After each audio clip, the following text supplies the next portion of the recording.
تمام حضرات محبت اور شوق کے ساتھ درود پاک پڑھ لیں۔ اللہم صلی علی محمد وعلی آل محمد کما صلیت علی ابراہیم وعلی آل ابراہیم انک حمید مجید۔ اللہم بارک علی محمد وعلی آل محمد کما بارکت علی ابراہیم وعلی آل ابراہیم انک حمید مجید۔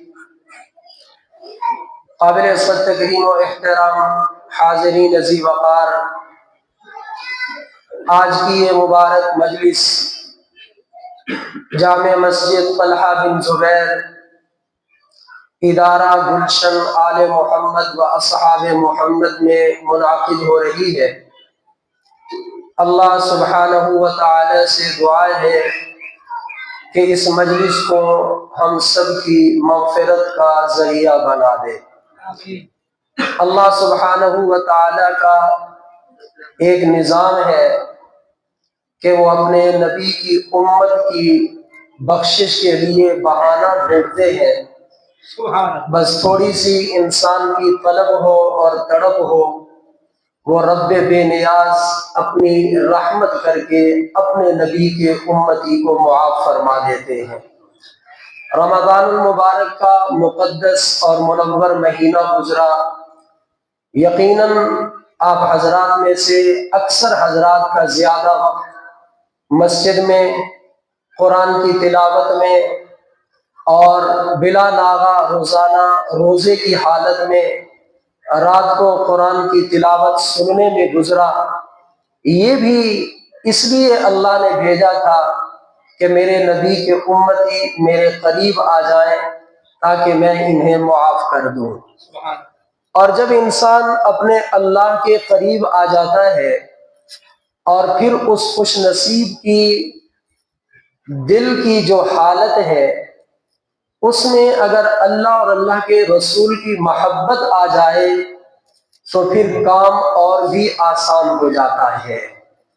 یعنی محبت کا کرنٹ جب لگ جائے تو پھر سجدے کرنا بڑا آسان ہو جایا کرتا ہے۔ شیخ الحدیث حضرت مولانا محمد زکریا نور اللہ مرقدہ کے والد گرامی حضرت مولانا یحییٰ کاندھلوی رحمۃ اللہ علیہ بڑے لمبے لمبے سجدے کیا کرتے تھے۔ تو ایک دن مریدین نے عرض کی، حضرت اتنے لمبے سجدے کرتے ہو، کیا آپ تھک نہیں جاتے؟ فرمانے لگے، پیارے کیا بتاؤں، جب سجدے میں جاتا ہوں مزہ ہی اتنا آتا ہے کہ سر اٹھانے کو جی نہیں چاہتا۔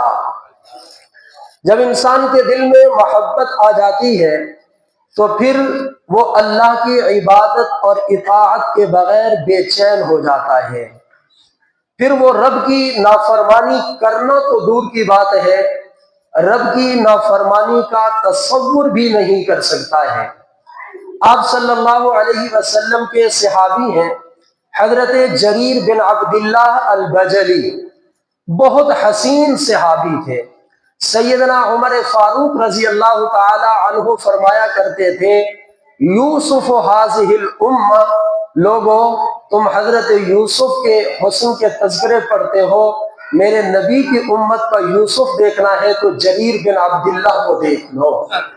ایک مرتبہ آپ صلی اللہ علیہ وسلم نے ارشاد فرمایا، جریر تو ذرا دیر سے مسلمان ہوا ہے، تجھ سے پہلے میرے پاس جو جبرائیل آتے ہیں وہ حضرت دحیہ کلبی رضی اللہ تعالی عنہ کی شکل میں آتے ہیں، کاش اگر تو پہلے مسلمان ہو جاتا تو مجھے یقین ہے کہ جبرائیل تیری شکل میں آتے تھے۔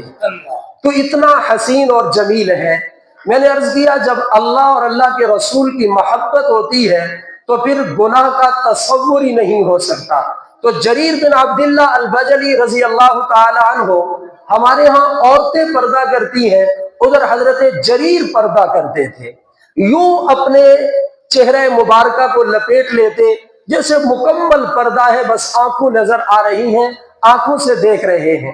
ایک دن صحابہ نے روکا اور کہا، حضرت عورت کے لیے پردے کا حکم ہے، آپ کیوں پردہ کرتے ہو؟ فرمانے لگے، یار کیا بتاؤں، اللہ نے مجھے حسن بہت زیادہ دیا ہے، میں یہ چاہتا ہوں کہیں میری وجہ سے کوئی عورت فتنے میں مبتلا نہ ہو جائے۔ اس حد تک یہ حضرات صحابہ کرام رضوان اللہ تعالی علیہم اجمعین اللہ کی اطاعت اور اللہ کی فرما برداری کی کوشش کیا کرتے تھے کہ ہمارے جسم سے کوئی ایسا گناہ نہ ہو جائے کہ جس سے ہمارا اللہ ناراض ہو جائے۔ حضرت سیدنا فاروق اعظم رضی اللہ تعالی عنہ کے پاس مشک خوشبو آئی، حضرت عمر فاروق نے فرمایا کہ اسے تقسیم کر دیا جائے۔ حضرت فاروق رضی اللہ تعالی عنہ کی زوجہ مطہرہ کہنے لگی میرے سرتاج مجھے دیجئے، میں اسے تقسیم کر دیتی ہوں۔ فرمانے لگے نہیں، آپ تقسیم نہیں کر سکتی۔ فرمانے لگی کیوں حضرت، کیا آپ کو میرے اوپر اعتماد نہیں ہے؟ فرمانے لگے اعتماد ضرور ہے لیکن تو انصاف نہیں کر سکے گی۔